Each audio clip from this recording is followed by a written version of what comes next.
அப்படின்னு தெரிஞ்ச பிறகு டக்குன்னு விட்டுற வேண்டியது தானே. அது எப்படி விட முடியும்? 4 வருஷமா நல்லா பேசினாங்களே பழகணும். அது வெளிப்புறமாக. உள்ள அவங்க அவங்க வெறுத்தாங்க அப்படின்னு கூட சொல்லலாம். ஏதோ ஒன்று மொத்தம் அவங்க பேச விருப்பப்படலை, அவள்தான். தானே அது அவங்க மேலே என்ன தப்பு? அது வெளிப்புறமா அவங்களுக்கு சொல்றதுக்கு தயங்கினாங்க. அப்போ ஒரு நாள் வெளிப்புறமா சொல்லிட்டாங்க. சொன்ன பிறகு சரி ஓகே அவள்தான் அது தலைமொழிகிட்டு போயிட்டு இருந்தானே. அது எப்படி தலைமொழிகிட முடியும்? 4 வருஷமா 5 வருஷமா நல்லா பழனவங்களாச்சு, நல்லா பேசியிருக்கோமே, எல்லா இதுலையும் எல்லா ஃபங்க்ஷன்லையும் கலந்துருக்குமே அப்படின்லாம் சொல்லுவோம். நம்ம எவ்வளோ விஷயங்கள், பர்சனல் விஷயங்கள்லாம் கூட ஷேர் பண்ணிக்கிறோமே, இருக்கட்டும். ஆனால் இதெல்லாம் என்னன்னா, அதெல்லாம் நினச்சி இவன் இப்போ திடீர்னு என்னன்னா, இல்லை சரியா இல்லை வேண்டாம், எனக்கு உங்களை சரியாக பேச விருப்பம் இல்லை அப்படின்னு சொன்னால் எப்படி அவனால் விட முடியும்? 4 வருஷம் 5 வருஷம் பழகணும்னு, 5 வருஷம் இல்லை 50 வருஷம் ஆனால் கூட சரி, எப்படியாப்பட்ட ஸ்நேகத்தையும் ஒரு மனுஷனால விட முடியும்? அது என்ன ரகசியம்தான்? அது ஒரு ரகசியம் இல்லை, எல்லாருக்கும் தெரிஞ்ச விஷயம்தான். பகவான் இடத்துல உண்மையான பக்தியோட, அதாவது ஒரு அட்டை புழு இருக்கு இல்லையா, அந்த ஒரு புழு இருக்கு இல்லையா, அந்த புழு என்ன பண்ணும்? முதல்ல ஒரு புல்லை ஒரு புல்லுல இருந்து இன்னொரு புல்லுக்கு தாவறதும் போது அந்த புல்லை, அது தாவர அந்த புல்லை நல்லா ஸ்ட்ராங்கா பற்றி கொண்டு தான் பின்ன முன்னாடி இருக்கிற புல்லை விடும். இந்த புல்லுல இருந்து அந்த புல்லு தாவரணும், ஃபர்ஸ்ட் முன்னாடி இருக்கிற புல்லை நல்லா பற்றி கொண்டு தான் பின்னாடி இருக்கிற புல்லை விடும். அது மாதிரிதான் பகவானிடத்துல பற்றுதலை ஆழப்படுத்தி கொண்டால் மற்ற பற்றுகள்லாம் நம்ம விட்டு போயிடும். இவ்வளோ ஈஸி. இதான் விஷயமே, பெரிய விஷயம் ஒன்றும் இல்லை. பகவானிடத்துல பற்றுதல் ஆழமா இருந்தா எல்லா பற்றுகளையும் உன்னால் விட முடியும், இல்லாட்டி விட முடியாது. அவ்வளோதான், உன்னை பைத்தியம் முடிச்சிடும். ஏன்னா சாதாரண ஒரு ஃப்ரெண்ட்ஸே நல்லா பேசியிருந்த ஒரு பையன் திடீர்னு பார்த்தா நம்மளுக்கு பேசலன்னு சொன்னா நம்மளுக்கு எவ்வளோ டென்ஷன் ஆகும். ஏன் சரியா பேச மாட்டான்னு. ஆனா இந்த டென்ஷன் மற்றவங்களுக்கு, பௌதிகவாதிகளுக்கு. அதே மாதிரி தான் எல்லா ரிலேஷன்ஷிப்பும். நல்லா பேசினன்ட்டு டக்குன்னு உங்களை சரியா பேச மாட்டாங்க, இல்லை உங்களை பேச விருப்பம் இல்லை அப்படின்னு சொன்னாங்கன்னா உங்களுக்கு எவ்வளோ டென்ஷனாக இருக்கும். அதெல்லாம் பௌதிகவாதிகளுக்கு. ஆனால் பக்தர்களுக்கு, இப்போ நான் சொல்கிறேன் இல்லையா, 4 வருஷம் நல்லா பழம், 5 வருஷம் நல்லா பழனாங்க, இப்போ திடீர்னு பேச விருப்பம் இல்லை அப்படின்னு சொல்கிறாங்கன்னா எப்படி இருக்கும்? என்னங்க, நல்லா பர்சனல் விஷயம்லாம் ஷேர் பண்ணிக்கிட்டாங்க, அதெல்லாம் நல்லா பேசுனாங்க, அப்புறமா இப்போ பேச விருப்பம் இல்லைன்னு சொன்னால் என்ன அர்த்தம்? அப்படின்னு என்ன ஏன் எதுன்னு கேட்போம் இல்லையா? அதெல்லாம் ஆராய்ச்சி பண்ண என்ன விஷயம், நான் எங்களுக்கு என்ன குறை கண்டீங்க, எதுக்கு எங்களுக்கு பேசலை, அதெல்லாம் நோண்டி நிற்க மாட்டான். அது பௌதிகவாதி நோண்டி நிற்பான். பேச விருப்பம் இல்லை, ஓகே இட்ஸ் ஆல் ரைட், அவ்வளோதான், குட் பை சொல்லிட்டு கிளம்ப முடியுமாண்ணா? ஈஸியாக முடியும். ஒரு பாகவதனால முடியும், மற்றவங்களால முடியாது. நான் பார்த்துருக்கேன், அதான் சொல்கிறேன். இது மாதிரி ஒரு பாகவதரை பார்த்துருக்கேன், அவரால் எதையும் விட முடியும். ஏன்னா நான் யோகிய ஞானியை விட பாகவதரில் கண் கூட பார்த்துருக்கேன். அப்போ ஒரு 4-5 வருஷமா நல்லா பழனவங்க, அவங்க நல்லா திடீர்னு பார்த்தா இல்லை உங்களுக்கு பேச விருப்பம் இல்லை, அப்புறமா கொஞ்சம் நல்லா நெருங்கி பழகணும், இல்லைங்க ஏங்க அது போல் சில விஷயங்கள்லாம் பேசணும் அப்படின்ட்டு. எல்லாம் ஆன்மீக விஷயம்தான், பர்சனல் விஷயம் கிடையாது. அவங்க தான் பர்சனல் விஷயம் பேசுவாங்க. இவர் அந்த பாகவதர் ஆன்மீக விஷயம் தான் பேசுவார். அந்த ஆன்மீக விஷயம் தான் ஷேர் பண்ணிக்கலாம், பேசலாம்னா கூட இல்லை பேச விருப்பம் இல்லை, அதெல்லாம் வேண்டாம் அப்படின்னு சொல்லிட்டாங்க. சொன்னதால அவளுக்கு ஒன்றும் கோச்சிக்கல, ஓகே இட்ஸ் ஆல் ரைட் அப்படின்ட்டு விட்டார். 4 வருஷம் 5 வருஷம் நல்லா பழகணும், இருக்கட்டும். அவன் பாட்டுக்கு என்ன பண்ணார், அவர் வேலையை பார்த்து நான் பாட்டுக்கு போய் நின்ட்டார். அவ்வளோதான், சிம்பிளா. ஆதரத்தில் ஆர்ப்பாட்டம் பண்ணல, ஏன் எதுக்குன்னு கேட்கல, ஏன் காரணம், என்ன அபிப்பிராயம், என் மேலே என்ன தப்பு கண்டுபிடிச்சிங்க, எதனால எங்களுக்கு சரியா பேச மாட்டீங்க, இதெல்லாம் நோண்டின்னு இல்லை. அது என் வேலையே கிடையாது. எனக்கு 1008 எனக்கு பகவானுடைய வர்ஷிப் இருக்கு, எனக்கு பெரிய சேவை இருக்கு. நான் அதில் முக்கியத்துவம் கான்சன்ட்ரேட் பண்ணுவேன்னா, நான் இதில் போய் நோண்டின்னு ஏன் நம்மளை இப்படி சொன்னாங்க, ஏன் நம்மளுக்கு பேச மாட்டேன்றாங்க, இதெல்லாமே என் வேலை, இதெல்லாமே ஒரு பாகவதன் வேலை. அந்த பாகவதரை பார்த்த உடனே ஆச்சரியப்பட்டேன். இப்படிலாம் கூட ஒரு பாகவதர் இருக்காங்களா? இருக்கிறாங்களே. எனக்கு அந்த வேலை இல்லைப்பா. எனக்கு அவங்க பேச விருப்பம் இல்லைன்னா பேசாமல் போட்டோம், பேச விருப்பம் இருந்தால் பேசட்டும், அது நம்ம வேலை கிடையாது. 4 வருஷமா 5 வருஷமா நல்லா பழகும் போது நல்லா பழகணும், நல்லா பழகுவோம். ஆமாம், நல்லா பழகும் போது அவர் நல்லா தான் பழகினார், நல்லா அந்யோன்யமாக பழகிறார், நல்லா தான் பேசினார், நிறைய அவங்களுக்கு இடத்துல நல்லா தான் பேசினார். பர்சனல் விஷயம்லாம் கூட ஷேர் பண்ணினார், அவங்கள பர்சனல் விஷயம்லாம் ஷேர் பண்ணினாங்க, எல்லாம் ஓகே. டக்குன்னு இப்போ இல்லைண்ணா ஓகே அவள்தான். அது எப்படி விட முடியும்னா ஒரு பாகவதனால விட முடியும். சொல்கிறேன், ஒரு பேச்சுக்காக சொல்கிறேன். அது மாதிரி அந்த பாகவதரை பார்த்தோன்னே ஆச்சரியப்பட்டேன். அப்போது இதெல்லாம் கண் கூட நடந்த விஷயம். அது என்னன்னா பகவான் சொல்ல போனால் அவர் சொல்கிறார், இது என் சாமர்த்தியமே கிடையாது, நீ எப்படி உன்னால் அது ஏன்னு கூட கேட்கலையா, ஏன் எங்களை பேச விருப்பம்னு கூட கேட்கலையாண்ணா. ஏன் கேட்கணும்? அதுக்கு அவங்க ஒரு பொய் சொல்லுவாங்க. உங்களை பேச விருப்பம் இல்லைன்றதுக்கு ஒரு பொய் சொல்லுவாங்க. அவங்கள பொய் சொல்ல வைக்கணுமா? அவங்க காரணத்தை தேடுவாங்க. ஏன்னா உன் மனசு புண்படாதபடி அவங்க ஏதாவது ஒரு விஷயம் சொல்லணும். உன் மனசு புண்படாதபடி ஏன் உங்களை பேசலன்னு ஒரு காரணம் அவங்க சொல்லணும். அந்த காரணத்தை அது பொய்யா தான் இருக்கும். அந்த பொய்யை எங்க சொல்லணுமா அப்படின்னு அந்த பாகவதர் சொல்றாரு. அவங்க அந்த பொய்யை சொல்லணும், உங்களை பேச விருப்பம் இல்லைன்றதுக்கு ஒரு காரணம் சொல்லணும், அது பொய்யா சொல்லணும். அந்த காரணத்தை ஒரு விரும்பணுமா? ஆனால் தான் அந்த பாகவதர் என்ன சொல்றாரு, எனக்கு வேண்டாம், அவங்க ஏன் பேசலன்னு அந்த காரணம் அவங்க சொல்லணும்னு அவசியமே இல்லை, தேவையும் இல்லை எனக்கு. அது தெரிஞ்சு நான் என்ன பண்ண போறேன்? அவன் உண்மையாவே சொன்னாலும் இல்லை பொய் சொல்றாங்க உண்மையை சொல்ல, அது தெரிஞ்சு நான் என்ன பண்ண போறேன்? இன்னும் கொஞ்சம் ஃபீலிங் அதிகமாகிறதுக்கா, இன்னும் கொஞ்சம் கஷ்டத்தை அதிகமாகிறதுக்கா? சரி, நம்மளை பத்தி இவ்வளோ நாள் இப்படி தப்பான அபிப்பிராயம் நம்ம மேல இத்தனை நாள் இவ்வளோ தப்பான அபிப்பிராயம் வச்சிருந்தாங்க பத்தியா அப்படின்ட்டு உண்மையை சொன்னாலும் இல்லாட்டி பொய் சொன்னாலும் அதனால பாதிக்கப்படுறது யாரு? நம்ம தானே. எதுக்கு அந்த பாதிப்புகளை உள்ள வாங்கி போட்டுக்கணும்? தேவையில்லைன்னா ஓகே. அது மாதிரி சாதாரணமாக விட்டுற முடியாது, ஆனா பகவத் பக்தனால விட முடியும். ஏன்னா அந்த ஞானத்தை கொடுக்கறதே பகவான் தான். மறக்கவே முடியல. ஐயோ நல்லா போயிட்டாங்க, நல்ல ஃப்ரெண்ட்ஷிப், நல்லது. எதையும் முடியும், எதையும் எந்த உறவையும் தூக்கி போட முடியும். வசுதேவர் பெத்த குழந்தை, வசுதேவர் தேவகி கொடுக்க முடியுமா கம்சன் இடத்துல?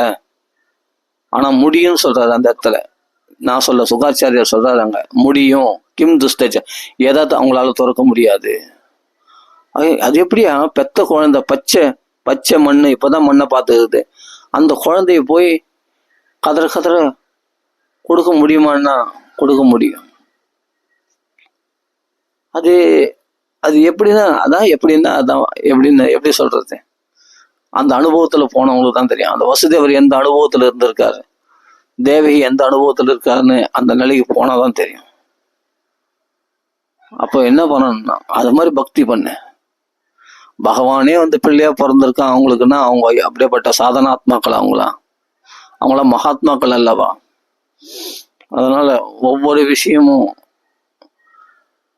பகவான் வழி நடத்தும் போது அவளுக்கு எதையுமே இடையூறா இருக்காது. அந்த இடையூறுகள்லாம் பகவான் களைவான். அது எப்படி களைவான்னு தெரியாது. எல்லாத்தையும் தூக்கி போடணும்னு நினைச்சான்னா என்னென்ன பகவான் எதிர்பார்ப்பானா, இவன் அந்த உறவை விடணும்னு இவன் நினைக்கிறானான்னு பகவான் எதிர்பார்ப்பான். அப்ப பார்த்தான் அந்த உறவை மறக்கவே முடியலையே, நல்லா பழகிட்டு திடீர்னு ஒரு சாதாரண ஃப்ரெண்ட்ஷிப்பு, ஒரு ஃபேமிலி ஃப்ரெண்டாக இருந்தாலும் சரி, சாதாரண ஃப்ரெண்டாக இருந்தாலும் சரி, அவ்வளோ லேஸில் விட முடியாது. என்னதான் இருந்தாலும் அது என்னன்னா அது எதுக்காக நம்மளுக்கு பேச மாட்டான்னு தெரிஞ்சுக்கணுக்காக ஆசைப்படுவோம்ல, அது கூட அவன் ஆசைப்படல, அந்த பாகவதர் ஆசைப்படல. எதுக்கு சொல்ல வரேன்னா, இது பகவான் என்ன எதிர்பார்க்குறான்னா பக்தனத்துல, ஈவன் உங்களுக்கு என்ன முழுசா விடணும்னு என்ன இருக்கா? என்ன இருக்கு, அப்போ நான் பார்த்துக்கிறேன். நீ எண்ணத்தை பலனை நான் கொடுக்குறேன். அப்போ பகவான் பார்த்தா அதை ஈஸியாக துண்டா கட் பண்ணிட்டு போயின்னு இருப்போம். அந்த நினைவு கூட அவன் மனசுல அந்த நினைவு கூட பாதிக்காதபடி பகவான் அவனுக்கு ஃபுல் ஹெல்ப் பண்ணுவான். பகவான் அனுகூலமா இருந்தான்னா எந்த உறவையும் விட முடியும். பகவான் யாருக்கு பிரதிகூலமா இருக்கிறானோ அவனால எந்த உறவையும் விட முடியாது. அதையே நினைச்சு புழிகின்னு கஷ்டப்பட்டுக்கின்னு மனசை உழைச்சிடுன்னு அவர்களை சபிச்சுக்கின்னு அவன் மேல கோவப்பட்டுக்கின்னு எரிஞ்சு விழுந்துக்கின்னு இதெல்லாம் எதனாலன்னா இதெல்லாம் பகவான் அனுகூலம் இல்லாததுனால நடக்கிறது. ஆனா அவர்கள் வெறுத்தாலும் இவன் வெறுக்காம இவன் எல்லாத்தையும் துறக்க முடியும் அப்படின்னா அது பகவானுடைய அனுகூலம் இருந்தா தான் நடக்கும் அந்த பக்தனுக்கு. பகவான் அனுகூலமா இருந்ததுனால அந்த பாகவதரால எதையும் துறக்க முடியும், எதையும் ஏத்துக்க முடியும். அந்த மனப்பக்குவம் எதனால வருது அப்படின்னா பகவத் பக்தினால வருது. சரி, இதெல்லாம் ஓகே. இந்த பக்குவம்லாம் அவங்களுக்குலாம் அவங்க இந்த பாகவதருடைய வாழ்க்கையில ஒவ்வொரு நாளும் மிராக்கிள்ஸ் நடக்கும். ஆமா, ஒவ்வொரு நாளும் சுலபமா அதிசயங்கள் நடக்கும். ஒன்றும் இல்லைங்க, அது மாதிரி பாகவதர்ல நான் பார்த்துருக்கேன், சொல்றேன். அது மாதிரி பாகவதரோட பழகியிருக்கேன், அதுக்காக சொல்றேன். அந்த பாகவதருக்கு ஒவ்வொரு நாளும் அதிசயங்கள் நடந்துகிட்டே இருக்கும். அந்த பாகவதர்ல நான் என்னைக்குமே அவரோட பாதத்துளிக்கு நம்ம ஆசைப்படணும். கண்டிப்பா பகவானுடைய அனுக்கிரகம் இல்லாம சாதாரண ஒரு உறவை துண்டிச்சிட முடியாது. பகவானுடைய அனுக்கிரகம் இல்லாம எதையும் துறக்க முடியாது. பகவானுடைய அனுகிரகம் இல்லாம எதையும் ஏற்றுக்கொள்ள முடியாது. அது எப்படி ஏற்றுக்கொள்ள முடியும்னா ஏற்றுக்கொள்ள முடியும், பகவத் பக்தனால் பாகவதனால முடியும். அதுதாங்க ஆச்சரியம். அப்படிப்பட்ட பாகவதர்ல இவரோட பழகியிருக்கேன், அந்த பாகவதர்ல பார்த்துருக்கேன். அதான் நான் சொல்றேன், அதுக்கு தான் சொல்றேன். அது மாதிரி பாகவதர்ல வாழ்க்கையில இதெல்லாம் சகஜமான விஷயம். அவர்கள் வாழ்க்கையில ஒவ்வொரு நாளும் அதிசயங்களை பார்க்கலாம். அவர்கள் அதிசயங்களை தவிர வேற எதுவுமே நடக்காது அவங்க வீட்டுல, அவருடைய வாழ்க்கையில பார்த்தா. அது மாதிரி சரி, அதுக்கு காரணம் என்னன்னா, பக்தி ஒன்றை பற்றி கொண்டால் மற்ற பற்றுகள் எல்லாம் கழண்டு போயிடும். அதனால அவங்க பாதிக்கப்பட மாட்டாங்க.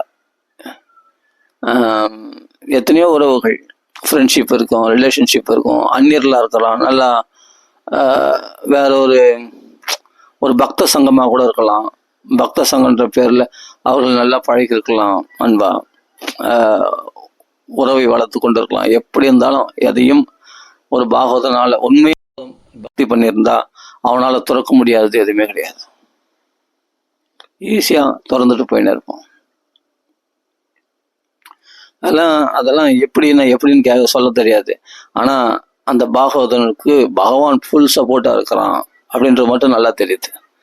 பகவான் அவனுக்கு முழு அனுகூலமாக இருக்கின்றான் என்பது மட்டும் நல்லா தெரியுது.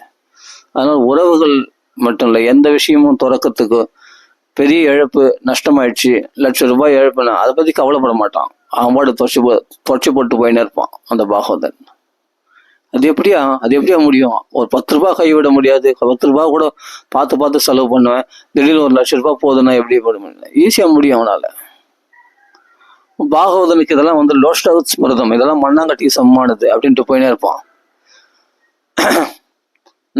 இதை சொல்லிடலாம்பா வாயில, அது அனுபவத்துல வரணும். எல்லாம் இது போல் பேசினே இருந்தா அனுபவம் வராது.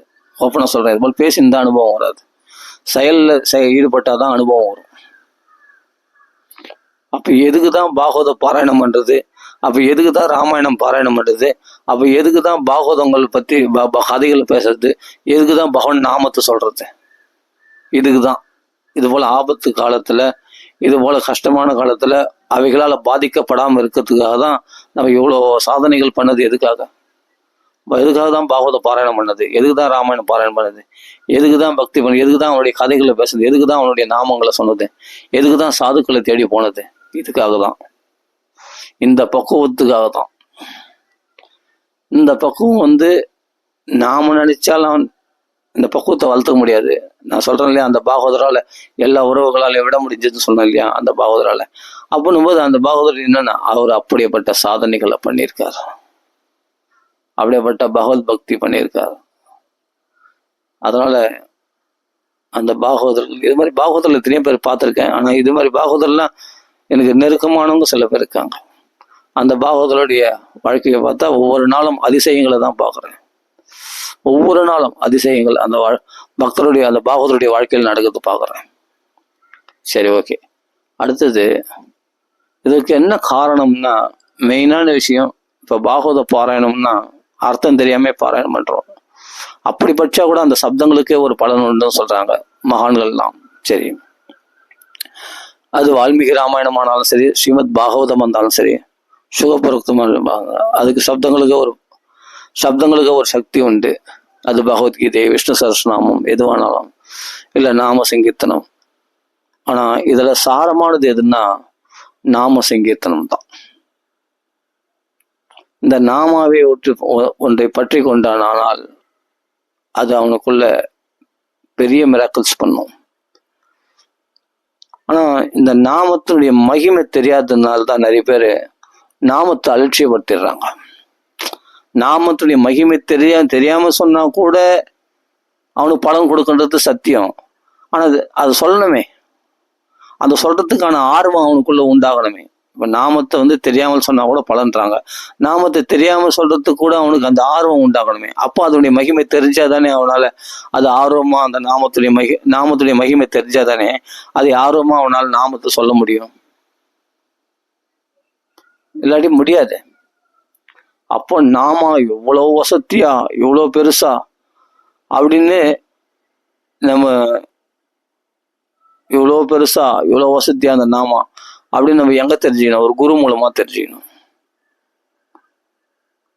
குரு மூலமா தெரிஞ்சுக்கிட்டா அப்பா நாமா எவ்வளவு வசதி நான் இப்பதான் தெரிஞ்சுக்கிட்டேன். ஆனா தெரிஞ்சுக்கிட்டவங்க எத்தனை பேர் மனசுல ஞாபகத்துல இருக்கு? இந்த கலிபுருஷன் மனசுல சத்வஹாரம் மனசு திருடக்கூடிய அந்த கலிபுருஷன் அந்த நல்ல விஷயங்கள்லாம் எடுத்து போட்டுருவான் வெளியே. கெட்ட விஷயங்களையே மனசு திணிப்பான். அவன் தான் களியினால் பாதிக்கப்பட்டவன் அர்த்தம். களி என்ன பண்ணுவான்? கெட்ட விஷயங்களை மட்டும்தான் மனசுல திணிப்பான். இவர்ல விரோதம் பண்றதுக்கு என்னென்ன காரணங்களை தேடுமோ அந்த காரணங்களை எல்லாம் மனசுல ஆராய்ஞ்சுன்னு இருக்கும். ஆனா அவர்களை விரோதிக்காம அவர்களையும் பக்தர்களாக ஏற்றுக்கொள்ளக்கூடிய மனப்பான்மை இருக்கு பத்தியா, அது பகவானால் மட்டும்தான். ஹராப பக்தசிய குத மகத்குணக, அவர்களையும் பக்தர்களா பாவிக்கின்ற அந்த நல்ல மனப்பான்மைகள்லாம் பகவான்களிடத்துல தான் வரும், இல்ல பக்த சங்கத்திலிருந்து வரும், வேற எதனாலையும் வராது. கலிபுருஷன் என்னன்னா எல்லாரிடத்துலையும் எப்படி பகைமையை பாராட்டுறது என்ற ஒரு தீய குணங்களை மட்டும்தான் நமக்குள்ள திணிப்பான். அதுல இருந்தே தெரிஞ்சுக்க நம்ம களியினால் பாதிக்கப்பட்டு இருக்கிறோம். எப்போ மற்றவங்களை பத்தி குற்ற உணர்ச்சி உனக்குள்ள இருக்கோ அப்பவே நீ களியால் பாதிக்கப்பட்டவன் தான். அப்போ எப்போ யாரை பார்த்தாலும் உனக்கு கெட்டவங்களா தோணுது, எல்லாத்தையும் அந்த எரிச்சலாக தோணுது. அவனை பார்த்த கேட்டேன். அவர் பாகவதனத்துல இது எங்கெங்கயோ போய் ஆட்டக்கட்சி கட்சியில மனுஷனுக்கு அடிப்பான்னு சொல்லுவாங்களே, அது மாதிரி எங்கெங்கயோ போய் எல்லாத்தையும் பகமை பாராட்டு போக கட்சியில பாகவதன் பரம பாகவதன் ஒரு பாகவதம் படிக்கிறவங்களையே கூட நம்மளுக்கு அந்த குறை உணர்ச்சி தென்படும். என்ன ஒரு துர்பாக்கியம் பாருங்க, என்ன ஒரு துர்பாக்கியம் பாருங்க. பகவன் நாமா சொல்றாங்க, கீர்த்தனம் பண்றாங்க, பாகவதம் படிக்கிறாங்க, அவரிடத்துல நம்மளுக்கு குறை தோணுதுன்னா அப்போ நம்ம எந்த அளவுக்கு களியினால் பாதிக்கப்பட்டோம்னா அவன் பாதிக்கப்பட்ட மாதிரி களியினால வேற யாருமே பாதிக்கப்படலன்னு சொல்லலாம். பாகவதரிடத்திலேயே துவேஷம் பாராட்டுற புத்தி உனக்குள்ள எப்படி வந்ததுன்னா உன்னுடைய பாவம், அவ்வளவு பாவம் பண்ணிருக்க நீ. அப்படிப்பட்ட மகா பாவியா இருந்தாதான் இந்த விதமான சாதாரண மக்களிடத்துல துவேஷம் பாராட்டுறது சாதாரண விஷயங்க. ஆனா ஒரு பாகவதம் படிக்கிறாங்க, பகவத் விஷயம் நல்ல வழியில போறாங்க, அவர்களே சாதுக்கள், அவரிடத்துல துவேஷம் பாராட்டுறதுனா இதை விட மகா பாவம் அவங்க வேற எதுவும் பண்ணிருக்க முடியாது.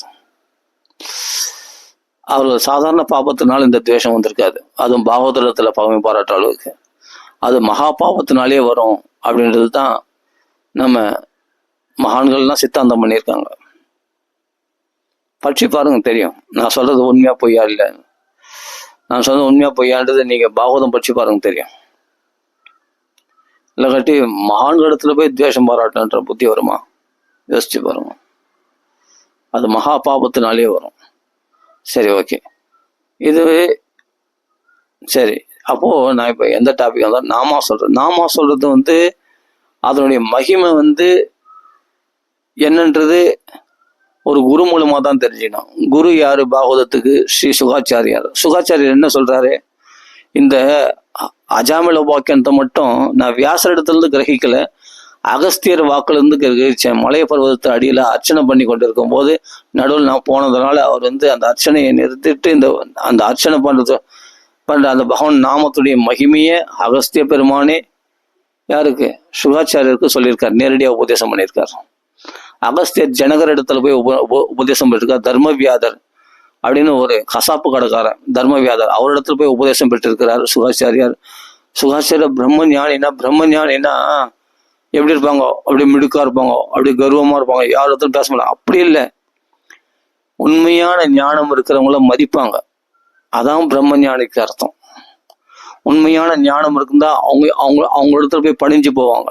இவர் உயர்ந்த பிரம்மஞானியா இருக்கலாம், ஆனாலும் இவர் அப்படிப்பட்ட மகான்களை ஞானிகளை மதிக்கக்கூடியவங்க தான் உண்மையான ஞானம் வினயம் உள்ளவர்களா இருப்பாங்க. முதல்ல அதை புரிஞ்சுக்கணும். அப்ப ஜனக மகாராஜா அவர் இடத்துல போறார் அந்த ஞானத்தை பெறுவதற்கு.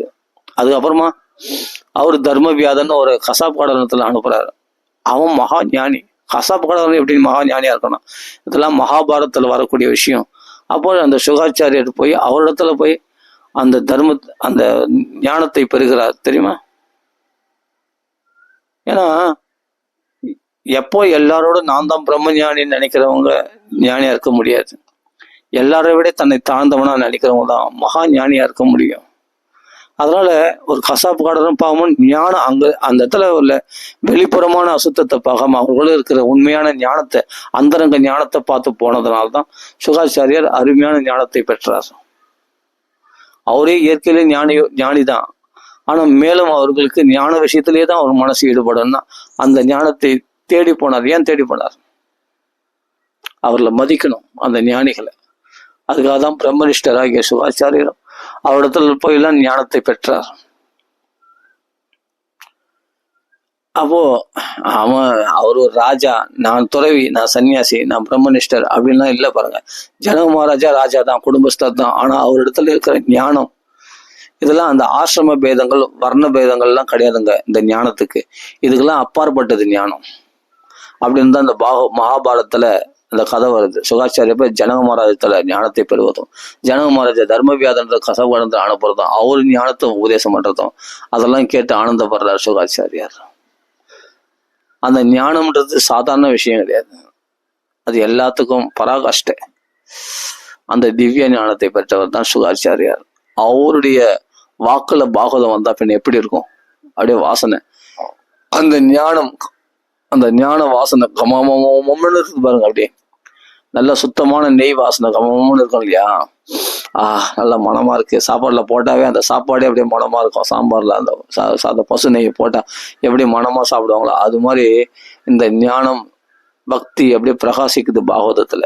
சுகர் அந்த ஞானம் அந்த நெய்யை ஊத்துன மாதிரி அந்த பாகவதம் பக்தி பிரகாசம் அப்படி இருக்கு இல்லையா பாகவதம். அது எல்லாருக்கும் பிரகாசிக்குமான்னு கேட்டா எல்லாருக்கும் பிரகாசிக்காது. அப்படிப்பட்ட ஒரு குருவை ஆசிரியச்சவங்களுக்கு தான் அந்த பாகவதம் அப்படி பிரகாசிக்கும்.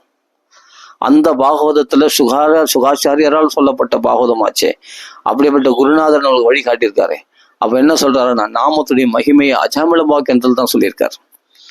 அவர் என்ன சொல்றாரு அப்படின்னா, எடுத்த உடனே நாமத்தை எத்தனை வந்து வச்சு இல்லை முன்னாடி நல்லா பாருங்க, நல்லா பாருங்க. ஃபர்ஸ்ட் என்னன்னா, பாவத்தை போக்கிக் கொள்ள வழி என்னன்னு பரிசுத்த மகாராஜன் கேட்கிறார். நானும் உக்கிர யாதனான், உக்கிரமான இந்த யாதனைகளை அடைய இதுல இருந்து தப்பிக்கிறதுக்கு என்ன வழி, இந்த நரக யாதனைகள் இருந்து ஒருத்தன் விடுபடுறதுக்கு என்ன வழி அப்படின்னு பரிசுத்து கேட்கிறார்.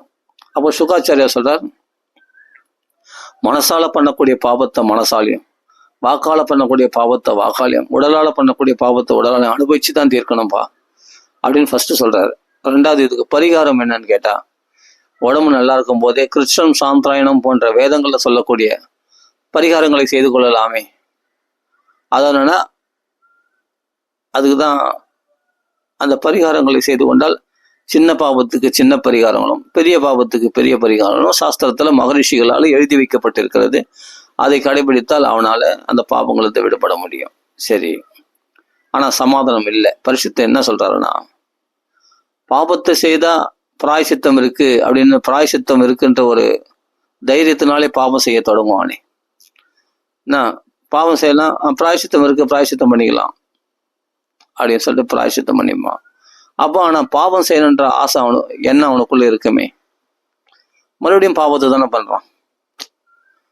கொச்சின் நிவர்த்ததே, மறுபடியும் அதுலயே மண்ணிய குஞ்சர சௌச்சவத்து, இது யானை குளியல் போல மறுபடியும் குளிக்கிறது. மறுபடியும் போய் இந்த யானை பார்த்த நல்லா குளிச்சுட்டு வெளியே வந்தா மறுபடியும் தலைமலை மண்ணள்ளி போட்டுக்கும், தன்னை அசுத்தப்படுத்தி கொள்ளும். அது மாதிரி இல்ல இருக்குது. ஆமா உண்மைதான். பாவத்தை போக்கிக் கொள்ளும், மறுபடியும் பாவத்தை சேர்த்துக்கிறோம். பாவத்தை போக்கிக் கொள்றான், மறுபடியும் பாவத்தை சேர்த்துக்கிறான். ஆனா பாவத்தை போக்கிக் கொள்றதுக்கு தான் பிராயசித்தம் இருக்கே அப்படின்ட்டு பண்ணிடுறான். அப்போ இது சரியான தீர்வு கிடையாது. பாபத்தை போக்கி தான் பாபத்தை போகிறான் மறுபடியும் பாவத்தை. அப்போ இவன் என்ன பண்ணணும், புண்ணிய கர்மாவில் ஈடுபடணும். புண்ணிய கர்மாவில் ஈடுபட்டாதான் இந்த பாபத்தை மறுபடியும் செய்யாம இருக்கிறதுக்கான வழி அப்படின்னு அடுத்த ஸ்டெப்பு சொல்றாரு. அப்போ சொல்றாரு தபசு பிரம்மச்சரியம், சில நியமங்கள்லாம் சொல்றாரு. யம நியமங்களை கடைப்பிடிக்கணும், அதே சமயத்துல வாக்கு அடக்கணும், மனசு அடக்கணும், பிரம்மச்சரியத்தை கடைப்பிடிக்கணும், சத்தியத்தை கடைப்பிடிக்கணும், நேர்மையா இருக்கணும், ஆர்ஜவமா இருக்கணும். அப்புறம் எல்லாம் பல நியமங்கள்லாம் சொல்றாரு. இந்த நியமங்கள்லாம் ஒருத்தன் கடைப்பிடிச்சான்னா அவன் மனசு வாக்கு காயங்கள் எல்லாத்தையும் நெருப்பு பஞ்சுபொதி எரிச்சிடுற மாதிரி, நெருப்பை பஞ்சுபொதி எரிச்சிடுற மாதிரி அவனுடைய பாவங்கள்லாம் எரிஞ்சு சாம்பல் ஆயிடும். அப்போ தபசு பிரம்மச்சரியம் சத்தியம் வாக்கடக்கிறது இந்திரியங்கள் அடக்கிறது இவைகள்லாம் ஒருத்தன் கடைப்பிடிச்சான்னா அவன் பத்தியமான அன்னத்தை சாப்பிட்ற மாதிரியான். எப்படி பத்தியமான அன்னத்தை சாப்பிட்றதுனால நோய் நெருங்காதோ அது மாதிரி இவன் அதெல்லாம் கடைப்பிடிக்கிறதுனால, நியமங்களை கடைப்பிடிக்கிறதுனால அந்த பக்குவ நிலையை அடைக்கின்றான் அப்படின்னு நான் சொல்றேன். ஏன்பா எடுத்தவொடனே அஜாமல பாக்கியம் தானே இது? ஆமா, அஜாமல பாக்கியம் தான். ஃபர்ஸ்ட் என்னன்னா பரிகாரம் பண்ணிக்க சொல்றாரு, பிராயசித்தங்கள் பண்ணிக்க சொல்றாரு. அதனால பாவத்தை போய்க்க கொள்ள முடியுன்றாரு. ஆனா மறுபடியும் அவரு அதோட விடலை பரிசுத்து. அப்படி பிராயசித்தம் பண்ணிட்டா இல்லை. இப்போ நான் கூட பரிசுத்து மகாராஜாவாக இருந்தார், அவரிடத்துல கேஸ் வந்திருந்தா சரி பிராயசித்தம் பண்ணிக்கின்னா அதுக்கு தண்டனை கொடுப்பேன், இல்லைன்னா அதுக்கான அபராதங்களை கொடுத்து அவன் அபராதங்கள் சரி இவ்வளோ பணம் 500 ரூபாய் பணம் கட்டா அந்த தப்புக்கு அபராதம் ஆகிடும், சரி அவள்தான் ஃபைன் கட்டு போயிடலாம் அப்படின்னா அதுக்குன்னே தப்பு பண்ணுவான் இல்லையா? மறுபடியும் 500 ரூபாய் கட்டுறதுக்கு சரி 500 ரூபாய் நம்மள தான் இருக்குதே, சரி இந்த தப்புன்னா தப்பு இல்லை அப்படின்னு அந்த அபராதம் விதிச்சுன்னு அவனால சக்தி கொடுக்க முடிஞ்சா அந்த பணத்தை கொடுத்துட்டு போடுன்னு சொல்லிட்டு அந்த விதிக்கிறாங்க. ஆனால் அந்த அபராதம் கொடுத்துட்டு பிறகும் மறுபடியும் தப்பு பண்ணுறான்னா அப்போ அபராதம் விதிச்சு பிரயோஜனம் இல்லையே, தப்பை தடுக்க முடியலையே, அந்த பாவங்களை குறைக்க முடியலையே, அந்த தவறுகளை தடுக்க முடியல இல்லை. அப்போ அபராதங்களாலையும் தண்டனைகளாலையும் இல்லை பரிகாரங்களாலையும், அதனால அந்த தண்டனைகளால ஓரளவுக்கு பாவம் குறையும். ஏன்னா தண்டனை வலி இருக்கு இல்லையா, அந்த வலியினால பாவம் ஓரளவுக்கு குறைக்கலாம். அதனால்தான் எத்தனை தண்டனை சுத்தியதி யமயாதனைகள்ல தண்டனைகள் கொடுக்குறது நோக்கமே அந்த கொடூரங்களை அனுபவிச்சான்னா மறுபடியும் அந்த தப்பு பண்றதுல இருந்து அவன் விலகுவான். அந்த பாவத்தை குறைக்கிறது தான். நல்லா புரிஞ்சுங்க, கொடூரங்களாக அந்த தண்டனை கூட எதுக்கான பாபத்தை சுத்தம் பண்றதுக்கு தான். பாவ செய்யணுன்ற எண்ணத்தை சுத்தம் பண்றதுக்கு கிடையாது. நல்லா புரிஞ்சுங்க. அப்போ அவன் தண்டனை குறையும், அதாவது அவன் பாவம் குறையும். அதுக்காக தான் தண்டனைகளே. சரி, அது கூட சரியான பரிகாரம் இல்லை. ஆனா அது ரொம்ப ஷார்ட் ட்ரீட்மெண்ட். ஏன்னா கடுமையா ஒருத்தன் தண்டனை அனுபவிச்சானா அப்பா இந்த பாவத்தையே செய்யக்கூடாது அப்படின்ற எண்ணம் வரும் இல்லையா, அது கொஞ்சம் திருந்ததுக்கு ஓரளவுக்கு அது பெட்டர் அது. ஆனா இதெல்லாம் கூட சமாதானம் அடையலை. பரிகாரம் பண்ணிக்கலாம், பிராயச்சித்தங்கள் பண்ணிக்கலாம்னு சொன்னா பிராயச்சித்தங்களே கடுமையான தண்டனையா இருக்கும். அப்போ அந்த தண்டனையால கூட முழுசா பரிசுத்தம் ஆவான்னு சொல்ல முடியாது. தண்டனைகள் கொடுமையா இருக்கிறதுனால பிராயச்சித்தங்களே கடுமையான பிராயச்சித்தங்கள்லாம் இருக்கு. மதுபானம் சாப்பிட்டவனுக்கு என்ன பிராயச்சித்தம்னா இரும்ப காய்ச்சி வாயில குடிக்கணும்னா முடியுமா? அவன் சாவறதுதான் ஒரே வழி. அப்போ ஏன்னா பிரம்மஹத்தி பஞ்சமா பாதகங்கள்ல மதுபானமும் பண்றதும் ஒண்ணு அப்படின்னும் போது அது பிராயச்சித்தம் எப்படி இருக்கு பாருங்க. இரும்ப காய்ச்சி வாயில ஊத்தணுமா, அதை குடிக்கணுமா, காய்ச்சின இரும்ப குடிக்கணுமா, இதுதான் அவனுக்கு பிராயச்சித்தமா? இது எப்படியாப்பட்ட பிராயச்சித்தம்? இது நடக்குமா? அப்போதான் நீ என்ன பண்ணுவ, மறுபடியும் அந்த தவறு பண்ணுன்ற எண்ணம் வராது. அதுக்குதான். சரி, இது மாதிரி கொடுமையான பிராயச்சித்தங்களும் இருக்கு. பிராயச்சித்தமே கொடுமையா இருக்கும். லகுவான பிராயச்சித்தங்களும் இருக்கு. அந்த சில விரதானுஷ்டானங்கள்லாம் கடைப்பிடிக்கிற அப்போ அடுத்த ஸ்டெப்பு சொல்றார். சரி, அப்படின்னா பாவம் நீ விடுபடணும்னா நீ பத்தியமான உணவே சாப்பிட்றவனுக்கு எப்படி நோய் அண்டாதோ அது மாதிரி தபசு பிரம்மச்சரியம் சத்தியம் நேர்மை இதெல்லாம் கடைப்பிடிச்சா அவனுக்கு பாவத்தை மனசால உடலால வாக்கால செய்யக்கூடிய பாவத்தை நெருப்பு போது நெருப்பு எரிவிடுற மாதிரி எரிச்சு போட்டுறான். சரின்னு சொல்றேன். ஆனா இது நல்ல வழியா இருக்கு. ஏன்னா பிரம்மச்சரியம் சத்தியம் நேர்மை இதெல்லாம் கடைப்பிடிக்கணும் தான் பர்ஃபெக்டா கடைப்பிடிக்க முடியுமான்னா அதுவும் இந்த கலிகாலத்துல நடக்கவே நடக்காது. பரிசுத்து அதுக்கும் தலை சொல்லிடுறாரு. என்னடா இது சரியான சமாதானமா இல்லையே. இது மாதிரி பர்ஃபெக்டா ஒரு மனுஷன் இருந்துட்டான்னா அவன் பாவமே சம்பவிக்காது. அப்படி யாராலும் இருக்க முடியாது. இது கடினமான சாதனைகளாச்சு. தபஸ் பண்ணணும், யோகம் பண்ணணும், பிரம்மச்சரியத்தில் இருக்கணும், அதே சமயத்தில் சத்தியத்தை கடைப்பிடிக்கணும், மனசை அடக்கணும்னா, இந்திரியங்களை அடக்கணும்னா சொல்கிறதுக்கு ஈஸியாக இருக்கும் யம நியமங்களை கடைப்பிடிக்கிறதுலாம். ஆனால் பார்த்தா பயங்கரமான நேர்மை இருக்கணும். அப்படின்னா இதில் எங்கேயாவது ஒன்று தவறிட்டா கூட மறுபடியும் பாவம் சம்பவிக்கும். அப்போ இந்த பீடிகெல்லாம் போட்டுன்னு வர்றாரு சுகாச்சாரியார். ஒன்னொன்னா சொல்றாரு, ஒரு பாவத்தை போய்க்கிறதுக்கு இதெல்லாம் பண்ணு, இதை பண்ணு, அதை பண்ணு, என்ன பாவத்தை அனுபவிச்சு தான் ஆகணும். சரி, அதுக்கு பரிகாரம் பண்ணிக்கோ, பிராயசித்தங்கள் பண்ணிக்கோ. சரி, இல்லாட்டி சாப்பிட்ற தபசு விரதம் வரு, சரி பிரம்மச்சரியரு, சரி சத்தியத்தை கடைப்படி, சரி மனசு அடுக்காப்போ, அப்போ இந்திரியங்கள் அடுக்கு அப்படின்னு ஒன்னொன்னா சொல்லின்னு வர்றாரு. இதுலெல்லாம் சமாதானமே அடையில பரிசுத்த மகாராஜ். இதெல்லாம் கடைப்பிடிக்க முடியாத ஒரு கஷ்டமான விஷயத்த சொல்லி இது பத்தியமான உணவு சாப்பிட்னா, இப்போ பத்தியமான உணவு உப்பு புளி காரம் இல்லாத வெறும் பத்தியமான உணவு சாப்பிட்னா எத்தனை நாள்ப்பா சாப்பிடுவான்? நாக்கு செத்து போயிடாது. கொஞ்சமாவது ஒரு காரம் உப்பு புளி இருந்தால் தானே அவனுக்கு டேஸ்ட்டு. அவனுக்கு சாப்பிடவே பிடிக்காது. ஏன்டா வாழறமோன்னு தோணும் அவனுக்கு. பத்தியமான உணவுனா உப்பு புளி காரம் இல்லாத ஒரு வெறும் அந்த கஞ்சி மாவு மட்டும் கொடுப்பான், அதை மட்டும் சாப்பிட்டு ஜீவிக்கிறேன்னா ஒரு ருசி இல்லாத வாழ்க்கை. அப்படி பழக்கப்படாத ஒரு வாழ்க்கை திடீர்னு பழக்கப்படுதுன்னா திடீர்னு எப்படி பழக்கப்படுத்த முடியும்? அது எப்படி செயல்பட முடியும்? அதனால பரிசுத்துக்கு என்னன்னா, இவ்வளோ நியமங்களை கஷ்டப்பட்டு இந்த நியமங்கள்லாம் கடைப்பிடிக்கிறது ரொம்ப ரொம்ப, இந்த விரதங்கள்லாம் இருக்குது ரொம்ப கஷ்டம் அப்படின்னு தலை சொல்லிடுறாரு. இதுவும் சமாதானம் அடையில பரிசுத்துக்கு. அப்போதான் கடைசியில ரகசியத்தை வெளிப்படுத்துறாரு. கேவலியா பக்தியா நீஹாரம் இவ பாஸ்கரஹா, வெறும் பக்தி ஒன்றுனால மட்டும் சூரியனை கண்ட பனி போல அவருடைய பாவங்கள்லாம் பாவ வாசனைகளோட வத்தடிச்சிடும். அப்பா, இது கொஞ்சம் சமாதானமா இருக்கு. அப்போ சுசீலாக சாதவாக, அதில் தான் நன்னடத்தை உடையவர்களாக நற்குணங்களோட நல்ல சாதுக்களாக இருக்கிறார்கள். ஏன்னா அந்த பக்தி மார்க்கத்தில் தான் அதுபோல சாதுக்களை பார்க்கலாம். அப்படி நாராயண பராயணாக பகவானை பூர்ணமாக சரணமடைந்தவர்கள், பகவத் சேவையில் ஈடுபடுபவர்கள் அப்படின்னு யார் சொல்றது? சுகாச்சாரியர் இப்போதான் ரகசியத்தை ஓடிக்கிறார். சரி, அந்த பக்தி மார்க்கம் எப்படி பண்றது அப்படின்னு சொல்லும்பொழுது, பகவத் பக்தி மார்க்கனாவே பகவன் நாமா தான். அந்த நாமா சொல்றது தான் பக்தி மார்க்கமே.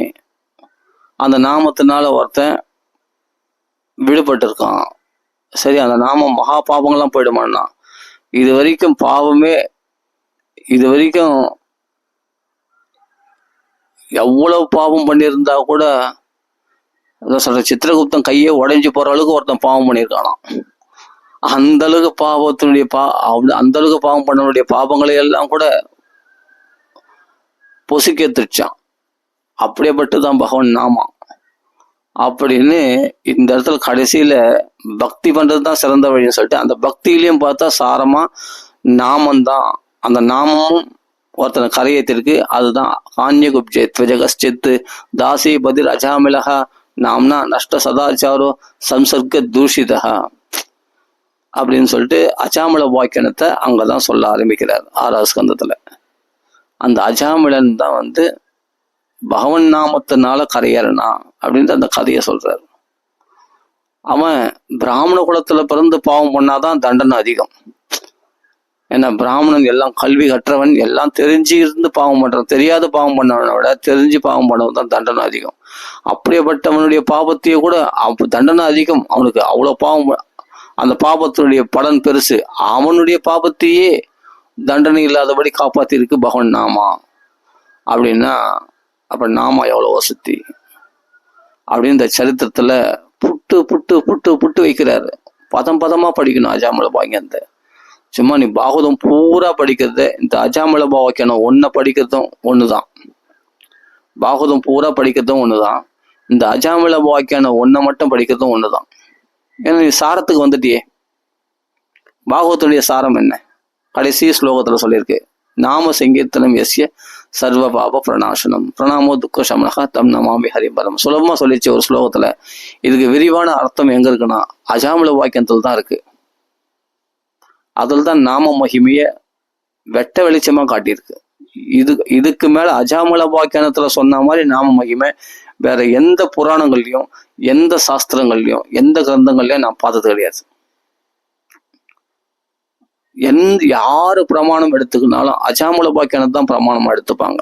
நாம மகிமை நம்ம சொல்லலாம், இப்போ இதுக்கு புஷ்டியா வேணா மற்ற புராணங்களை சொல்லக்கூடிய பகவன் நாம மகிமையெல்லாம் மற்ற புராணங்கள் சொல்ல. ஆனா பாகவதம் சொன்ன மாதிரி பகவன் நாம மகிமை அதுவும் அஜாமில பாக்கியன்றத சொன்ன மாதிரி பகவன் நாம மகிமை வேற எங்கேயுமே சொன்னது கிடையாது. தீர்மானமா சொல்லலாம். சொல்லியிருக்கு மற்ற புராணங்கள்ல எங்கெங்கயோ சொல்லியிருக்கு. அதெல்லாம் கூட உதாரணமா உபன்யாசம் பண்றவங்க கூட உதாரணமா இதெல்லாம் நாமத்துவது மகிமை இங்க சொல்லியிருக்கு அங்க சொல்லி சொல்லுவாங்க. ஆனா எல்லாத்துக்கும் ஆணி அடிச்ச மாதிரி உறுதியா நமக்கு பட்டு அஜாமல பாக்கியம் தான் நம்பர் 1 ஃபர்ஸ்ட் நாம மகிமை சொல்லுது. மற்றதெல்லாம் உதாரணமா கூட இதுக்கு புஷ்டிப்படுத்த வேண்டிய அவசியமே இல்லை. அஜாமல பாக்கியத்துல எல்லாமே சொல்லியிருக்கு. இருந்தாலும் உதாரணத்துக்காக பத்து புராணத்துல சொல்லியிருக்கு, ஸ்காந்த புராணத்துல சொல்லியிருக்கு, விஷ்ணு புராணத்துல சொல்லியிருக்கு, நாம மகிமை பத்தி தியாயன் கிருதே அப்படின்லாம் சொல்லியிருக்கு அப்படின்னு பல விஷயங்கள் எடுப்பாங்க. தேவையே இல்லைன்றாங்களும். இந்த பாகவதத்தில் சொல்ல அஜாமல பாக்கியான ஒன்னே போதும் உன் நாம சித்தாந்த மன்றத்துக்கு போதேந்திராள்.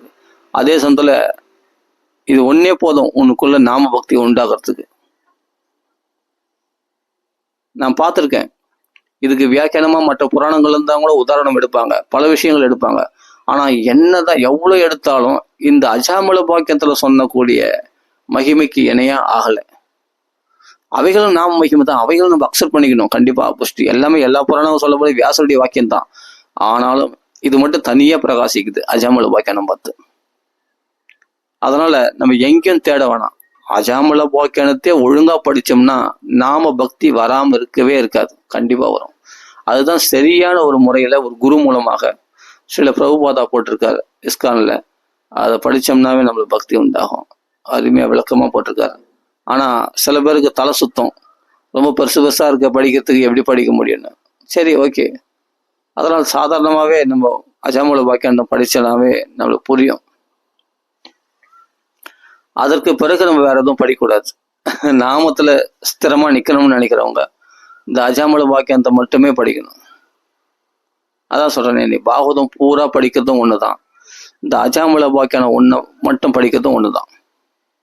ஏன்னா இதான் பாகவதனுடைய சாரமே, அஜாமல பாக்கியம் தான். அது நடுநாயகமா அதனாலதான் வச்சிருக்காங்க பாருங்க அஜாமல பாக்கியத்தை.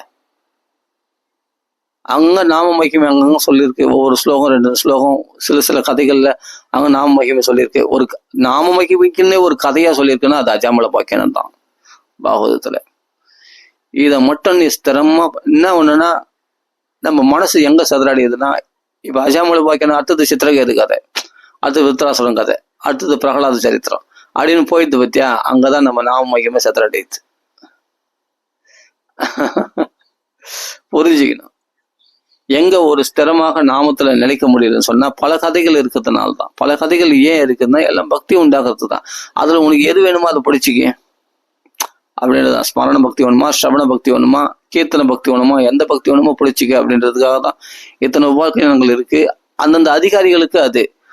உனக்கு அஜாமல பாக்கியம் தான் பிடிச்சிக்கிறதா, நீ அதையே படிய. உன்னை யாரு மற்ற கதைகள்லாம் தாவ சொல்றது புரியுதுங்களா? அந்தந்த பாகவதர்களுக்கு தான் கொடுக்கப்படுது. ஒருத்தருக்கு நாமத்தில் ருச்சி இருக்கும், ஒருத்தருக்கு பிரகலாத சரித்திரத்தில் ருச்சி இருக்கும், ஒருத்தருக்கு பார்த்தா கிருஷ்ணனுடைய லீலைகள் ருச்சி இருக்கும். அவங்களுக்கு அந்தந்த அதிகாரிகளுக்கு அது கொடுக்கப்பட்டிருக்கிறது. ஆனா கலியுகத்துடைய சாரம் பகவன் நாமா தான் அப்படின்றது லாஸ்ட்ல பாகவத கடைசியில நாம சங்கீர்த்தனம் எஸ் சர்வபாபரணாசன் கடைசி ஸ்லோகத்துல சொல்லிட்டு போயிட்டாரு. நீ அதை படிச்சுக்க வேண்டியது தானே. உனக்கு இதில் வச்சிருந்தா சரி, அதுக்கும் இடம் கொடுத்துருக்கு. கிருஷ்ண லீலைகள்ல போய் நீ 90 அத்தியாயம் அருமையா கிருஷ்ணலீலை அனுபவி. அந்தந்த அதிகாரிகளுக்கு அது கொடுக்கப்பட்டிருக்கிறதே தவிர உனக்கு என்ன வேணுமோ ஸ்ரேயஸ் நாமத்தை சதறடிச்சிருக்கு அப்படின்ட்டு மகான்களை குறை சொல்ல முடியாது. நாமத்தை சதறடிக்கல, நாமத்தை கரெக்டா அஜாமல பாக்கியம் சொல்லிட்டாரு. உனக்கு ஒண்ணு அதில் எடுத்துக்கோ. நாம எல்லா இடத்துலயும் சொல்லியிருக்கு. இருந்தாலும் அஜாமல பாக்கியத்துல சொன்ன மாதிரி சொல்லலை. அதை பிடிச்சிக்கோ. நீ நாமத்தை பற்றி கொண்டு போ. அப்பயும் பிரகலாத சரித்திரம் சொன்னாங்க, அப்பயும் நவநீத லீலை சொன்னாங்க அப்படின்னு கேட்கக்கூடாது. அது அந்த அதிகாரிகளுக்கு அவங்களுக்கு தேவைப்படுது. உனக்கு இதுதானே என்ன, இதை பிடிச்சும் போ, அவ்வளவுதான். இதுதான் கலியுக தர்மம். இதை ஃபாலோ பண்ணு. அதனால ஒரு தெளிவு இருக்கணும். என்ன புரிஞ்சுன்னா சுகருடைய வாக்குல கேட்கணும், சுகாச்சாரம். அதனால எல்லாத்துக்கும் ஒரு குரு வேணும். குரு இருந்தாதான் சாஸ்திரங்கள் பல விதமா சொல்லியிருந்தாலும் அதுல நம்மளுக்கு சாரமானது எதுவோ அதை மட்டும் எடுத்துட்டு போயிடணும். அதான் புத்திசாலித்தனம். திருப்பி திருப்பி திருப்பி திருப்பி பாகவதம் படிச்சு என்ன தெரியும், பகவானத்துல பக்தி பண்ணணும். அது தெரிஞ்சு இல்லை, பக்தியில சாரம் எடுது நாம அதை பிடிச்சும் போயினேர், அவ்வளவுதான். ஏன் சொல்லியிருக்குன்னு கேள்வி கேட்காத, அது அந்த அதிகாரிகளுக்கு சொல்லியிருக்கு. உனக்கு என்ன தேவையோ அது நாம அதை எடுத்து நீ போயினேர், அவ்வளவுதான். அஜாமல வாக்கியத்துல சொல்லியிருக்கு, எடுத்துட்டு போ. அதான் இப்போ உனக்கு அந்த அஜாமல வாக்கியானமே பாகவதம் பூரா படிச்ச பலன் கிடைச்சிருச்சு. அப்போ அது ஏன் எடுத்த உடனே நாமத்துடைய மகிமை சொல்லல சுகாச்சாரியர்? அது அவ்வளோ மலிவா போயிடுச்சா? அவ்வளோ இலக்காரமா போயிடுச்சா? நாம ரொம்ப வசதி. ராமா 2 அக்ஷரம் தான், ஆனா அது எவ்வளவு பவர் இருக்கு தெரியுமா? நாமத்துல தன்னுடைய சக்தியை மொத்தம் பொறுத்திருக்கிறான் அப்படின்ட்டு சைதன்ய மகாபிரபு சொல்றாரு. பகவான் தன் சக்தியை முழுதும் அந்த நாமத்துல பொறுத்திருக்கிறானா அப்படின்னு யார் சொல்றதுன்னா, பகவானே வந்து சொல்றாரு சைதன்ய மகாபிரபுவா. கிருஷ்ண சைதன்யன்னு சொல்றோம் இல்லையா, அவரே சொல்லியிருக்காரு நாமத்துல தன் சக்தி முழுவதையும் பொறுத்திருக்கிறான். அதனால்தான் நாமத்துக்கு அவ்வளவு மகிமை. கலியுகத்துல நாமாதான். அப்போ அந்த நாமத்தை அனவர்த்தம் ஆவர்த்தி பண்றதுக்கு நமக்கு ஸ்ரத்த வரணும். ஆனா அவ்வளவு லேஸ்ல வந்துடாது. மற்ற தர்மங்களை படிக்கலாமா, மறுபடியும் பாகவதத்திலே வேற வேற சரித்திரங்களை போய் மனசு மயங்கலாமா, ராமாயணத்துல போய் சுந்தரகாண்டத்துல மனசு மயங்கலாமா, வேற ஒரு விஷயத்துல மயங்கலாமான்னு தான் தோணுமே தவிர நாமத்துல ஸ்திரமா இருக்கிறதுன்றது முடியாது. எல்லாராலையும் முடியாது, சில பேரால் தான் முடியும். அதனால நாம மகிமையை என்ன பண்ணணும் அப்படின்னா, அந்த நாமத்தை கடைப்பிடிக்கிற, அந்த நாமத்தையே சத்தியா ஜபிக்கின்ற, நாமத்தையே கீர்த்தனம் பண்ற அப்படியேப்பட்ட மகாத்மாக்களோட பழகினாதான் அது ரொம்ப வசத்தின்னு அவனுக்கு தெரியும். நாமத்தை சொன்னவன் வீழ்ச்சி அடையாமே பக்த பிரணசதி, வீழ்ச்சி அடையவே மாட்டான். அந்த நாம ஸ்ரத்தை அவளை லேஸ்ல வந்துடாது. அது பக்தருடைய சங்கத்தினால்தான் அது வரும். அதான் சொல்றேனே, எவ்வளவு பாபங்கள் பண்ணியிருந்தா நாமத்தை சொல்ல முடியாது, எவ்வளவு புண்ணியங்கள் பண்ணியிருந்தா நாமத்தை சொல்ல முடியும் அப்படின்றதெல்லாம் மகான்கள் தங்களுடைய சாஸ்திரங்கள்ல புட்டு வச்சிருக்காங்க. பாபம் பண்ணவனால நாம சொல்லவே முடியாது. அதோட பெரிய பாபம் எதுனா, அந்த நாம சொல்றவங்களத்துல போய் துவேஷம் பாராட்டுறது. உன் நாக்கில நாமாவே வராது, உன் நாக்கில் சனி தான் வரும். சனின்னு களி தான் வரும். கெட்ட வார்த்தைகள், கெட்ட பேச்சுக்கள், யாரை மட்டும் துவேஷம் பாராட்டுறது, தீய வார்த்தைகள், இது மாதிரி தான் வரும். அவர்கள் வந்து இல்லைன்னா சபிக்கப்பட்டவர்கள். அவர்களால தான் அது மாதிரி துஷ்ட வார்த்தைகளை பேசுவாங்க, தீய வார்த்தைகளை, பிறரை குறை சொல்வது, இது மாதிரி விஷயங்கள் தான் அவங்க வாக்கில். ஏன்னா அவங்களுக்கு வாக்கில் சனி களி இருக்கு. ஏன்னா பக்தர்ல துவேஷம் பண்ணி எப்போ குறை சொல்ல ஆரம்பிச்சோ அப்போ இருந்து அவங்க வாக்கில் வந்து பகவன் நாமா வராது, வேற என்னென்னமோ வரும். இதையும் பார்த்துருக்கோம். அவர்ல பாகவதர்ல எப்போதும் துவேஷம் பாராட்டின்ட்டு பாகவதர்ல குறை சொல்லின்னு இருக்கிறவங்களுக்கு வாக்குல வேற என்னென்ன வார்த்தைகளோ வருமே தவிர பகவான் நாமா வராது. எப்ப பாகவதர்ல ஆசிரிக்கிறோமோ அது வரைக்கும் பாகவத ஆசிரிக்கணுன்ற புத்தியே வராது அவங்களுக்கு. அந்த ஆசிரிச்சுட்டா நீ கரையறிடுவே, பகவான் என்ன பண்ணா அவ்வளவு கோவப்படுவான். என் பாகவதர்ல நீ துவேஷம் பாராட்டினியா, உன்னை என்ன பண்றான் பாரு சொல்லிட்டு பகவான் என்ன பண்ணுவான், அவ்வளவு கோவப்படுவான் அவன் மேல. அவர்களை எப்பொழுதும் நிம்மதியற்ற சூழ்நிலையில வச்சு நிற்பான் பகவான். அல்ப சந்தோஷம் கிடைக்கும். ஏன்னா அப்போதான் எப்படி, அதாவது கொஞ்சம் சௌக்கியத்தை கொடுத்தாதான் அடுத்த துன்பத்தை தாங்கிறதுக்கான சக்தி உனக்கு கிடைக்கும் இல்லையா, அதுக்காக அந்த சௌக்கியங்கள் கிடைக்கும். ஆனா நிறமோதகோ அப்படின்னு பதம் இருக்கு. அதாவது தண்ணி கூட இல்லாத வறண்ட பாலை நிலத்துல இருக்கக்கூடிய வேதனை எப்படி இருக்குமோ அப்படி இருக்குமோ அவங்களுக்கு. வாழ்க்கையே சூன்யமா இருக்குமோ. அது போல இந்த கஷ்டங்களை சமாளிக்கிறதுக்கான வழி தெரியாம பெரிய கஷ்டத்துல போய் மாட்டிப்பாங்க. நிறமோதகம் அப்படின்னு பதம் இருக்கு பாகவத்துல. அது என்னன்னா தண்ணி கூட இல்லாத இடம், அப்படிப்பட்ட இடம் பாலைவனம். ஏன் இதெல்லாம் சொல்றேன்னா, இதான் பாகவதம் காட்டுற வழிமுறை. கரெக்டான பாதையில நீ போறவனா இருந்தா அப்போ குருமார்கள் சொன்ன சாதுக்களுடைய வழியை பின்பற்றுவேன். அந்த குருமார்கள் என்ன சொல்லியிருக்காங்க, எதை சாரமாக சொல்லியிருக்கிறார்கள், அதை அப்படியே ஃபாலோ பண்ணிப்போம். அதை மறுத்து நம்ம பேசவே மாட்டோம். அப்பதான் ஆச்சாரியர்கள், குருமார்கள் இவங்களுடைய வார்த்தைகள்ல நம்மளுக்கு ஆசை உண்டாகும். எப்ப நான் நாமத்தை பற்றி கொண்டால்தான் எல்லா தர்மங்களும் பாதுகாக்கப்படும். நாமங்களை பற்றி கொள்ளாமல் தர்மங்களை பாதுகாக்க முடியாது. நாமத்தை உதாசீனத்தைப்படுத்தி நீ எந்த தர்மங்களை கடைப்பிடிச்சாலும் அது ஃபெயிலர் தான். மோகாசகா மோக கர்மனகா, அந்த எந்த கர்மாக்கள் எந்த தர்மங்களை ஃபாலோ பண்ணாலும் அது மோகமாயிடும். அந்த தர்மங்களை நீ கடைப்பிடிச்சு பிரயோஜனமே இல்லை, அது முழு பலனையும் கொடுக்காது. பகவன் நாமா சொல்லி நீ எந்த கர்மா தொடங்கி வச்சாலும் அது அமோகமா வளரும், பிரசித்தமா இருக்கும். அந்த ஞானம்தான் பலிதமாகும், அந்த ஞானம் பிரகாசமா இருக்கும். நாமத்தை உதாசீனப்படுத்திட்டு நீ செய்யக்கூடிய எந்த தர்மங்களும் எந்த ஆசைகளும் பலன் கொடுக்காது. அதை விட பெஸ்ட் என்னன்னா, நாமத்தை விட நாமி பகவான் நாமியும் நாமி நாமா ரெண்டு பேரும் ஒண்ணுதான். அந்த நாமத்தை சொல்றவங்க ரொம்ப ரொம்ப வசதி, நல்லா புரிஞ்சுக்கணும். நாமத்தை விட நாமத்தை சொல்றவங்க இருக்காங்க பத்தியா, அவங்கதான், அவங்கள பகைச்சிண்டு நாம நம்மளுக்கு கை கொடுக்கணும்னு நினைக்காதீங்க. நாமத்தை சொல்றவங்க ரொம்ப ரொம்ப வசதி பாகவதர்கள்.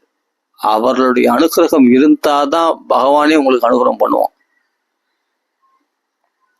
அதனால நாம சொல்றவங்க எந்த ஜாதி, பிராமணனா சத்திரியனா அதெல்லாம் பார்ப்போம், சண்டாளனா எந்த ஜாதியில இருந்தாலும் அவன் தான் சிறந்த பிராமணன். சண்டாளனா இருந்தாலும் பகவன் நாமா சொல்றான்னா அவன் தான் சிறந்த பிராமணன். பிராமணனே இருந்தாலும் பகவத் நாமத்தை துவேஷம் பண்றான், நாமத்தை சொல்றவங்களை துவேஷம் பண்றான்னா அவன் தான் சண்டாளன், அந்த பிராமணன் தான் சண்டாளன். குளத்துல அவன் பிறவி சண்டாளனா இருக்க முடியாது, கர்ம சண்டாளன் ஆயிடுறான் அவன். எதனால்னா பகவன் நாமா சொல்றவங்களை துவேஷம் பாராட்டுறதுனால. அப்போ அவன் பிராமணனே ஆண்டாலும் சண்டாளனா மாறிடுறான்னு சொன்னா மற்றவங்க விஷயத்துல சொல்றதுக்கு என்ன இருக்கு? அப்போ அவன் எப்படியாப்பட்ட பாவியா இருப்பான்? பகவன் நாமா சொல்றவங்களை துவேஷம் பாராட்டுறவனா அவன் தான் மகா பாபி. அவங்கள பேச்சு கூட வச்சு கூடாதான். அப்படிலாம் நம்ம மகான்கள் சொல்லியிருக்காங்க, சாஸ்திரங்களை படிச்சு பாருங்க தெரியும். அவரிடத்துல என்ன வதன், அவரிடத்துல பேச்சே வச்சு கூடாது. ஏன்னா அவர்கள் வாக்குல பகவான் நாம வராது இருக்கட்டும், அவரிடத்துல பகவானே என்னன்னா அதாவது என்ன சொல்றது, பாகவதர்களை துவேஷம் பாராட்டிட்டு அவரால் பகவானத்திலிருந்து எந்த அருளையும் எதிர்பார்க்க முடியாது. அவருடைய எல்லா ஆசைகளும் வீணாயிடுன்ற, ஆசைகள் மட்டும் இல்லை, அவங்க செயல்கள் அவருடைய ஞானம் எல்லாமே வருத்தமாயிடும். சொல்ல போனா அவர்களுக்கு அதிகபட்சமான ராட்சச அசுர இயல்பு கூட உண்டாயிடுமா. ராட்சச சுபாவங்கள் அசுர சுபாவங்கள் அவங்களுக்குள்ள தலையெடுக்குமா. அதை நம்ம கண் கூட பார்க்கலாம்.